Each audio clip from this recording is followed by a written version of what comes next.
Bien, chers amis, bonjour. Je voudrais tout simplement envoyer mes vœux les meilleurs pour cette année 2023 à tous ceux que je n'ai pas eu encore l'occasion de saluer d'envoyer un message.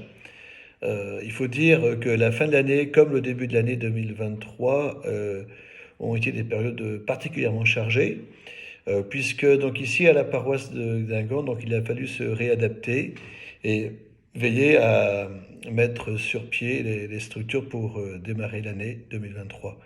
Voilà, c'était une semaine éprouvante.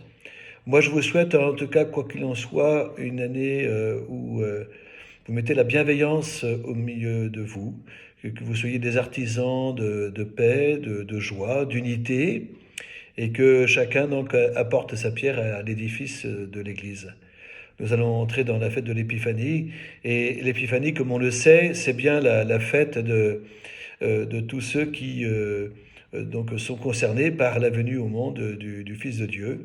Les mages eux-mêmes venus d'Orient ont senti que le Christ était né pour le salut du monde, hein, et la gloire de Dieu. Alors, moi, je voudrais tout simplement vous dire, ben oui, c'est au cœur de nos préoccupations d'annoncer le Christ, homme au milieu des hommes.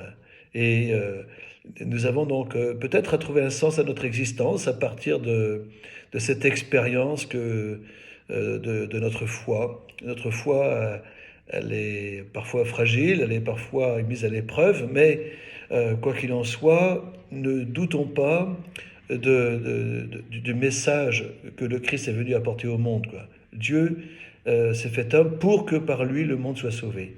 Donc il faut vraiment entrer dans cette dynamique. Et c'est bien aussi dans l'acceptation, et bien sûr l'acceptation et la reconnaissance, hein, de ce Fils de Dieu venu partager la condition humaine, que nous voulons aussi nous orienter, hein, et conduire nos frères à la foi.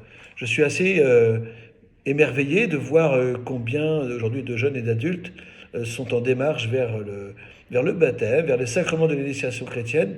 Et beaucoup de nos contemporains sont exigeants. Ils ont envie d'en savoir un peu plus sur cette religion dont ils ont entendu parler, la religion catholique. On vient de vivre les événements forts que sont bien sûr la mort et l'enterrement du pape Benoît XVI, qui fut un très très grand pape, qui lutta justement contre le relativisme. Tout ne se vaut pas en effet. Donc peut-être que le pape Benoît XVI aussi nous a enseigné la beauté de la liturgie, à accueillir cette liturgie catholique qui est magnifique, mais qui n'a pas à être sous-évaluée. Il faut la prendre telle qu'elle. Elle est vraiment pour nous, pour pour notre encouragement, pour nous inciter à une vraie prière authentique. Voilà, en tout cas, quoi qu'il en soit, je voudrais dire merci à tous ceux qui s'engagent dans l'Église en ces instants, qui, d'une manière ou d'une autre, tiennent un petit rôle, hein, excusez-moi, et qui vont faire en sorte que leurs frères et sœurs en humanité puissent aussi être conduits à la foi un jour. Dans le secteur paroissial où je suis, sur Guingamp et sa région, nous avons du pain sur la planche, mais ne nous décourageons pas et surtout ne nous laissons pas voler l'espérance. Notre évêque nous a proposé des chemins d'espérance. À nous de nous atteler à la tâche et puis de faire en sorte que nous soyons tous partie prenante de cette mission de l'Église qui est magnifique et qui, à la suite des mages, auront aussi à faire connaître le nom du Christ parmi toutes les nations.